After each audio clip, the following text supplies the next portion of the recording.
Olá, sejam todos muito bem-vindos ao Band Entrevista. Outubro Rosa, mês de conscientização e combate ao câncer de mama. Só este ano, o Distrito Federal deve registrar mais de 1.000 casos da doença. A boa notícia é que novas tecnologias estão ajudando a descobrir mais cedo e as chances de cura chegam a 95% dos casos quando o tumor é detectado no início. Sobre este assunto, a gente conversa agora com o oncologista, Dr. João Nunes, que é especialista em câncer de mama. Doutor, muito obrigada pela sua participação aqui, viu? Muito obrigado pelo convite. Qual a importância do Outubro Rosa? Outubro Rosa é um movimento mundial para conscientização sobre o câncer de mama. Isso é muito importante porque quando você consegue interromper a sua rotina de trabalho, a sua rotina de trabalho em casa, na família, para voltar um pouco para o olhar para a mulher, que na maioria das vezes é o centro da família, é o alicerce da família, e ela geralmente se coloca em último lugar da fila. Esse mês serve para o clique que eu preciso ir para o primeiro lugar da fila, eu preciso me cuidar para que eu possa cuidar de toda a família. E nesse sentido, doutor, qual o primeiro passo que essa mulher, muitas vezes, como o senhor falou, né? Muitas vezes é uma mulher que é uma mãe solo, que tem vários filhos, que acorda muito cedo para trazer o alimento na casa, enfim, são várias as realidades, né? O que essa mulher deve fazer com relação aos cuidados ao câncer, né? A detectar ou a fazer ali o exame para realmente ir nesse percurso para se cuidar? Bem, o dado mais importante, Renata, é a conscientização. Tá. Por isso, tão importante esse mês. O passo mais simples, mas que não é o ideal, é o autoexame. O autoexame pode ser feito de forma independente do dia do mês. O melhor momento para se fazer o autoexame de mama é no período logo após a menstruação. Por que logo após a menstruação nas mulheres que estão na pré-menopausa? Porque é o momento que a mama está menos suscetível às ações dos hormônios sexuais femininos, que são produzidos de forma natural no corpo da mulher, e onde é mais fácil de detectar-se alterações. É muito comum no consultório o paciente falar, doutor, eu não entendo, eu não gosto de fazer porque eu não sei fazer o diagnóstico. O objetivo do autoexame não é fazer diagnóstico. O objetivo do autoexame é autoconhecimento. Existem alguns estudos na literatura científica mostrando que mulheres que fazem autoexame, elas se cuidam mais, elas despertam mais a consciência para a necessidade do cuidado da saúde mamária. O autoexame é o passo mais simples, mas o autoexame ele permite palpar nódulos. Quando a gente palpa o nódulo, a quantidade de célula tumoral, caso esse nódulo seja um tumor, já é grande, não é o ideal. A gente quer fazer o diagnóstico antes de se palpar o nódulo. Perfeito. Como que a gente faz o diagnóstico antes de se palpar o nódulo? Através do exame de imagem. E o principal exame de imagem que a gente tem hoje disponível é a mamografia, que deve ser realizada em toda mulher a partir dos 50 anos de idade até os 69 anos de idade. Existe uma discordância entre algumas sociedades médicas e entre o Ministério da Saúde da data do início da primeira mamografia. Algumas sociedades médicas defendem que essa idade deve ser aos 40 anos. O Ministério da Saúde, baseado em uma série de razões que são robustas também do ponto de vista científico, orienta que a mamografia deve se iniciar aos 50 anos e interromper aos 69 anos pela questão do pico da incidência do câncer de mama, se dá em torno de 55 anos de idade.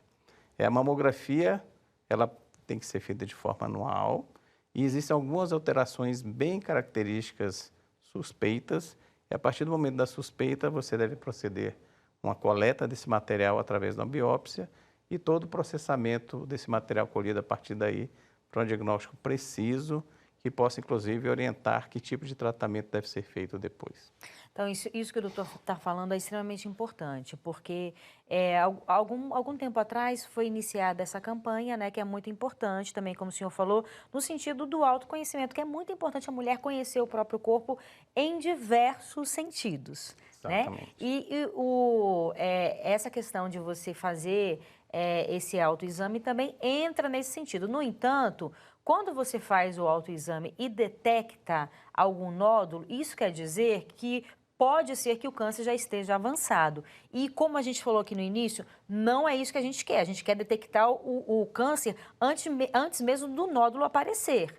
Por isso é que é importante o que o doutor está falando, procurar um especialista para fazer os exames de autoimagem, que são exames que detectam nódulos muito pequenos, né, doutor? Exatamente. Sem que você consiga mesmo identificar com o autoexame. São nódulos de quantos centímetros? De milímetros. De milímetros. Milímetros. Essa é uma informação muito importante, Renato. O objetivo dos exames de imagem, da mamografia, é detectar o câncer do ponto de vista absolutamente assintomático. Sim. A gente não quer que a paciente sinta nada, que ela palpa nada, mas se fizer o exame de forma adequada, é possível detectar de forma precisa lesões precursoras tumorais ou mesmo tumores muito iniciais, cujo tratamento é simples, é relativamente simples, com menor sequela tanto estética como funcional e também com menor sequela psicológica. Porque ficar sem uma mama muda toda a autoimagem da paciente, muda a sua sexualidade, muda a sua relação com o parceiro, a sua relação com ela mesma, isso é importante. Um passo até antes disso, Renato, é o que a gente chama de prevenção primária. Sim. O que é prevenção primária? O que a paciente pode fazer por ela mesma, independente do profissional de saúde, para minimizar o risco dela desenvolver o câncer de mama. Tem alguns fatores muito importantes. Controle de peso, isso é importante. Obesidade aumenta o risco de câncer de mama em até 30%, principalmente na pós-menopausa, que é o momento que as mulheres têm muita dificuldade de controlar o peso. Até por causa do hormônio também, né? Por conta das alterações hormonais. Da avalanche de alterações hormonais do período do climatério. Isso é muito importante. É comum os pacientes fazerem uso de hormônio após a menopausa. O uso por mais de 5 anos aumenta também o risco de câncer de mama, mais ou menos nessa porcentagem de 20% a 30%. A ausência de atividade física. Então, assim, eu converso muito com minhas pacientes que a atividade física, depois de certa idade, ela não pode ser mais opcional, ela tem que entrar na rotina da pessoa. Hoje existe possibilidade de programas de atividade física em casa, dá para você... A pandemia nos ensinou muitas coisas. Uma das coisas que a gente aprendeu é que um monte de coisas que a gente não achava que não dava para fazer em casa, dá para fazer, inclusive atividade física. Etilismo, o consumo de álcool também é um fator conhecido para câncer de mama. E hoje a vida social nos leva para a ingesta de bebida na população feminina de forma cada vez mais intensa. Então, esses comportamentos que a gente denomina prevenção primária, de controle de peso e controle dos hábitos nocivos para a saúde, também é importante. Outro fator, Renata, é a alimentação. Você me perguntava aqui antes do início do programa sobre o aumento da incidência do câncer de mama. Existem alguns estudos que apontam no sentido que a alimentação da população humana mudou muito. Hoje a gente tem uma quantidade importante de alimentos processados. Sim. E esses alimentos processados definitivamente carregam uma série de substâncias químicas para tentar tornar aquele alimento saboroso e conservar aquele alimento, mas isso traz uma série de danos à nossa saúde, principalmente quando é utilizado de forma crônica e de forma repetitiva. Recentemente eu tive a oportunidade de conversar com colegas especialistas em nutrição. O tipo de distribuição de alimentos no supermercado foi uma coisa que passou a me chamar a atenção e que nunca tinha chamado. Se a gente olhar de forma geral, a distribuição da comida no supermercado tem um açougue do lado, as verduras do outro e as coisas processadas todas no meio. Verdade. Porque a pessoa, assim, do ponto de vista de propaganda, quer que a pessoa circule dentro do supermercado, no meio dos processados. Eu brinco com as minhas pacientes que eu falo, entre o açougue e a quitanda, a senhora não compre nada. Boa. Muito bem. Interessante isso, é verdade. São tantas, assim, são coisas básicas, né? Porque o quanto mais natural, melhor, né? E assim, hoje em dia tem vários estudos, doutor, falando que você não precisa se matar, fazer horas de exercício, até mesmo mais de 1 hora de exercício. Tem estudiosos no assunto que falam que às vezes 15, 20 minutos diários já é suficiente de exercícios Exatamente. físicos. Atividade física, ela é sempre positiva. Tem estudos mostrando que se você nunca malhou, se você malhar 30 minutos por semana, Olha aí. você já tem ganho. Pois é. Você sempre tem que avançar um pouquinho aquilo que é sua rotina normal. A Sociedade Americana de Oncologia define como a quantidade de atividade física ideal em torno de 150 minutos por semana. Se a gente dividir isso por todos os dias da semana, inclusive sábado e domingos, dá menos de 30 minutos por dia. Pois Então não é. precisa de uma atividade física exagerada para que a gente tenha o benefício em relação à diminuição de risco. Isso também traz como consequência positiva diminuição de risco cardiovascular, diminuição das doenças cardiovasculares e melhora da performance óssea, que também é um problema muito grande na paciente, que é aquela paciente que é a paciente de risco para câncer de mama. Ou seja, existe uma gama de benefícios quando a gente associa tanto a atividade física como uma dieta adequada. É verdade. E agora a gente faz um breve intervalo e volta daqui a pouco. É rapidinho, eu te espero.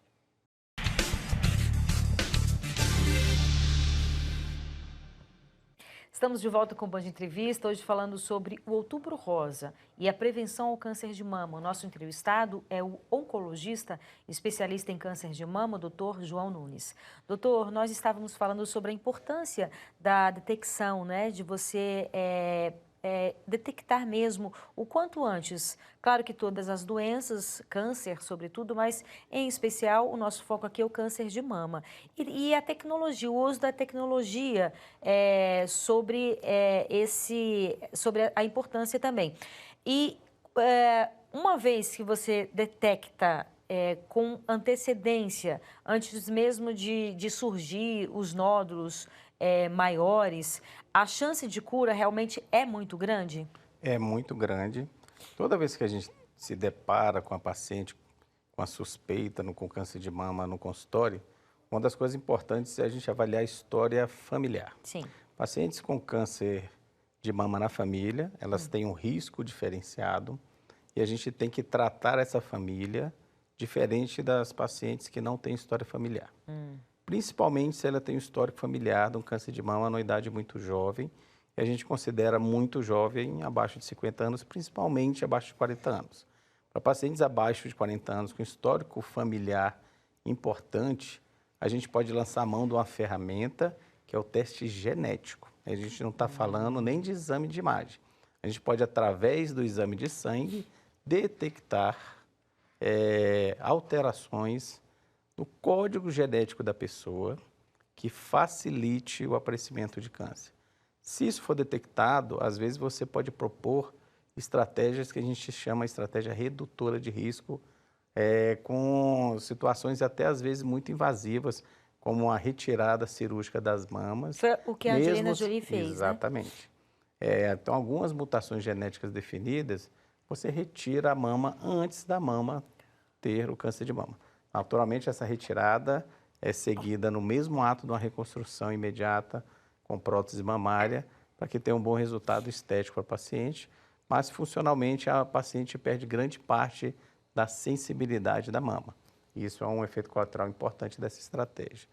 Pacientes que, mesmo que tenham histórico familiar importante, sem um teste genético positivo, elas podem lançar mão da ressonância magnética de mama, que é um exame que não é feito de rotina, ele não entra dentro dos protocolos de detecção precoce, mas para pacientes que têm um histórico familiar importante, o uso dessa tecnologia, com intervalo de tempo um pouco maior que mamografia, a cada 18 meses ou a cada 2 anos, associada à mamografia.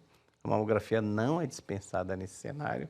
Você consegue detectar lesões, às vezes, bem precoces, cujo tratamento seja menor, mais efetivo e, principalmente, com menos sequela estética, funcional e psicológica. Que toda vez que a gente está frente a um paciente com câncer de mama, a gente tem que ver a dimensão dela como um todo e não só como um órgão externo do corpo da mulher. A mama, ela é, Renato, uma glândula sudorípara modificada. Ela, ao invés de produzir suor, ela produz leite, mas ela é um órgão sexual secundário. E o fato dela ser um órgão sexual secundário impacta em toda a relação da mulher com ela mesma e com a sociedade que a rodeia, com o parceiro, com os familiares. Isso é muito importante. Quando a gente faz o diagnóstico precoce, às vezes a gente faz o tratamento com pequenas incisões, pequenas cirurgias, que na maioria das vezes não precisam de nenhum tipo de técnica sofisticada de cirurgia plástica para reconstrução, com um bom resultado estético final. Quando a gente tem tumores muito avançados, eventualmente há necessidade de tirar a mama inteira, e se a gente tirar a mama inteira, há necessidade de reconstrução com técnicas de cirurgia plástica, que às vezes são sofisticadas, com uso de próteses, que aumenta muito o custo do tratamento. E quando eu falo custo, não é só o custo econômico, é o custo para a saúde da paciente, como o risco de complicação também pós-operatório. Então, fazer um diagnóstico precoce através de mamografia e de exames especiais quando indicados, como sequenciamento genético e ressonância magnética, a gente consegue adiantar o diagnóstico e quanto mais precoce o diagnóstico, melhor o tratamento. Existe um projeto que, na verdade, se eu não me engano, já virou lei, que no SUS mesmo, uma vez que a mulher já tenha que retirar a mama, ela já coloca a prótese na mesma cirurgia. O senhor sabe se isso já está valendo? Sim. Quer dizer, não é que está valendo, se isso realmente acontece? Acontece. A gente, às vezes, tem dificuldade de insumo. Na medicina suplementar, existe uma lei que dá o direito das mulheres de fazer reconstrução imediata ou tardia e mesmo simetrização da mama contralateral. O que isso quer dizer? A gente trata uma mama, a outra mama fica muito diferente dessa. Antigamente não existia a obrigatoriedade de uma segunda cirurgia ou até no mesmo ato da cirurgia da mama contralateral. Hoje existe legislação que dá suporte para a paciente fazer tanto o tratamento cirúrgico da mama acometida pelo câncer, como eventualmente já no mesmo ato fazer uma simetrização para que as mamas fiquem mais homogêneas possível, ou no segundo ato, terceiro, a reconstrução de mama, às vezes não é um procedimento cirúrgico único, às vezes a gente tem que passar por mais de um estágio para que fique o melhor resultado estético possível. Uhum. Isso acontece no SUS, eu sou professor da Universidade de Brasília, eu opero no hospital universitário, e a gente com certa frequência consegue fazer esse tipo de cirurgia de forma muito precisa, com muita dignidade também para os pacientes do SUS. Sim. A grande dificuldade, às vezes, é o insumo, pela dificuldade de licitação do serviço público, mas isso tem sido superado pela administração do hospital aqui do SUS de Brasília. Na maioria das vezes, a gente consegue fazer um tratamento cirúrgico adequado mesmo no SUS.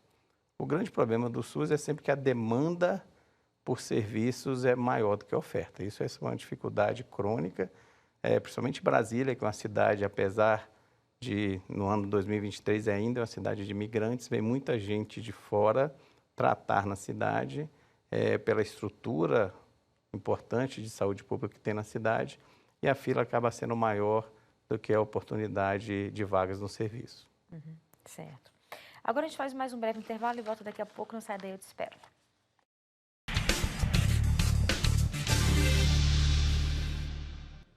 Estamos de volta com o Band Entrevista, hoje falando sobre o Outubro Rosa e a prevenção ao câncer de mama. Nosso entrevistado é um oncologista especialista em câncer de mama, Dr. João Nunes.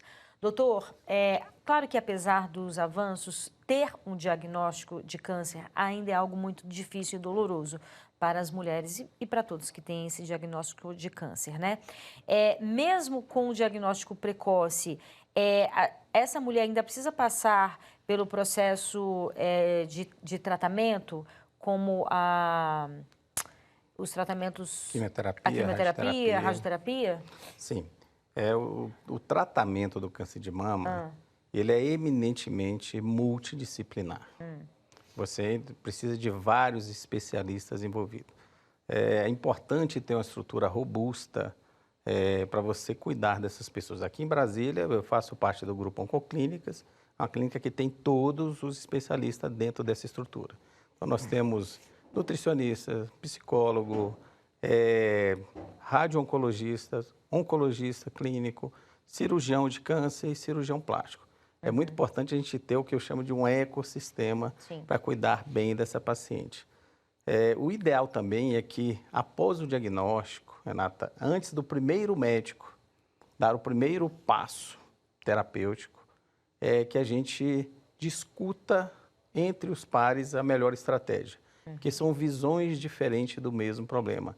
É muito comum nos grandes grupos de medicina você ter o que a gente chama dos tumor boards, ou das mesas redondas, onde a gente leva o caso da paciente e discute de forma multiprofissional e todos os profissionais opinam naquele sentido de qual a melhor estratégia. Também aqui em Brasília, tanto no nosso grupo dentro da universidade, como no grupo da Oncoclínicas, a gente tem toda essa discussão semanal. Então, semanalmente, na verdade, nós temos 2 reuniões semanais, a gente discute todos os casos com todos os especialistas envolvidos.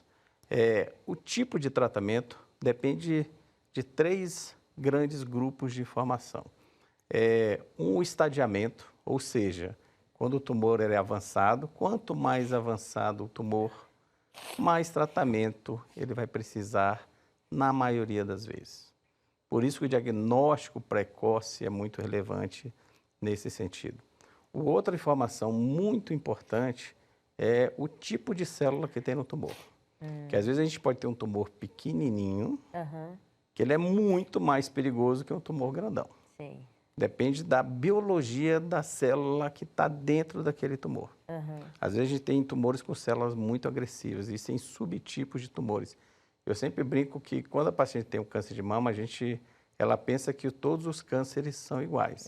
E eles não são. A gente precisa subclassificar aquele tumor e, a depender desse tipo de subclassificação, do ponto de vista de comportamento biológico da célula tumoral, a gente pode ter estratégias completamente distintas em escolhas de tratamento. O tratamento do câncer de mama ele envolve um tripé de alicerce importante, que é a cirurgia, a quimioterapia e a radioterapia. Sempre vai passar por isso? Não. Isso é uma informação importante. Tratamento cirúrgico. Toda paciente que tem câncer de mama localizado, 1 hora ela vai operar. Tá? Ela pode... por que eu falo 1 hora? Porque a depender desses conceitos que eu falei anteriormente, às vezes ela tem indicação de fazer quimioterapia. Se ela tem indicação de fazer quimioterapia e essa indicação ela é inquestionável, o ideal hoje é se fazer a quimioterapia antes da cirurgia. Você faz a quimioterapia, faz a cirurgia e se o tumor desapareceu, a paciente pode ir por um caminho que o tumor pode desaparecer com a quimioterapia. Sem a cirurgia. Sem a cirurgia, mas mesmo assim, a paciente precisa ser operada até para você confirmar que não existe mais célula tumoral naquele local. E se o tumor não desaparecer, você segue outro caminho. Então, isso é uma informação também relevante em decisão. Quem precisa fazer quimiioterapia? São pacientes que têm alto risco. E quando a gente define risco...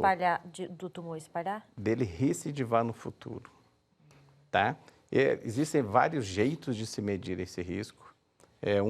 O principal modo é o modo matemático. Você joga as informações do tamanho do tumor, se tem linfonodo axilar comprometido ou não, o grau da lesão, o tanto que o tumor se parece ou não com a célula tumoral normal.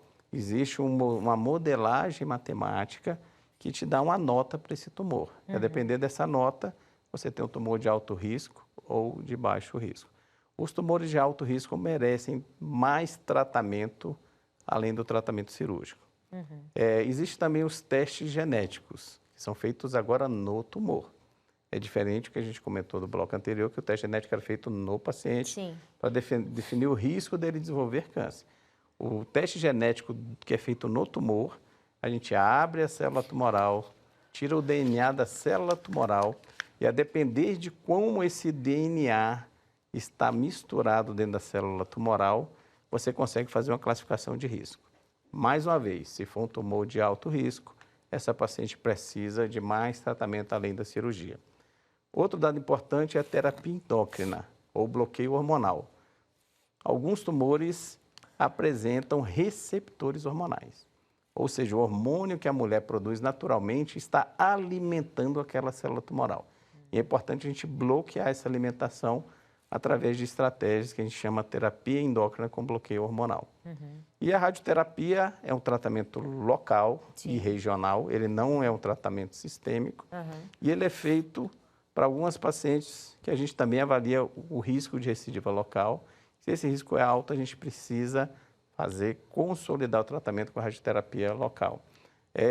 Toda paciente que faz tratamento conservador e tem um tumor com características individuais, ela precisa também fazer uma radioterapia local. Então, assim, o tratamento cirúrgico moderno do câncer de mama envolve a não retirada da mama completa, mas consolidado com radioterapia. Então, é importante a cirurgia ser consolidada localmente com a cirurgia. Nós temos 4 grupos de tratamento de câncer de mama. Cirurgia local, radioterapia local, terapia endócrina é sistêmica, ou seja, age no corpo inteiro, e quimioterapia também age no corpo inteiro. Maravilha. Doutor, muitíssimo obrigada pelos seus esclarecimentos, viu? Belo trabalho que o senhor faz. Boa sorte para as mulheres que estão passando por esse desafio. Acreditem, né, na medicina, acreditem na fé, na religião, e para as outras mulheres, se cuidem que a vida é bela e merece ser vivida com muito amor e com muita esperança. Muito obrigada pela sua participação aqui, viu? Eu que agradeço a oportunidade de esclarecer esses pontos para a sociedade. Maravilha. O Band Entrevista fica por aqui. Muito obrigada pela sua companhia. Aproveite seu fim de semana e até sábado que vem. Um beijo. Tchau, tchau.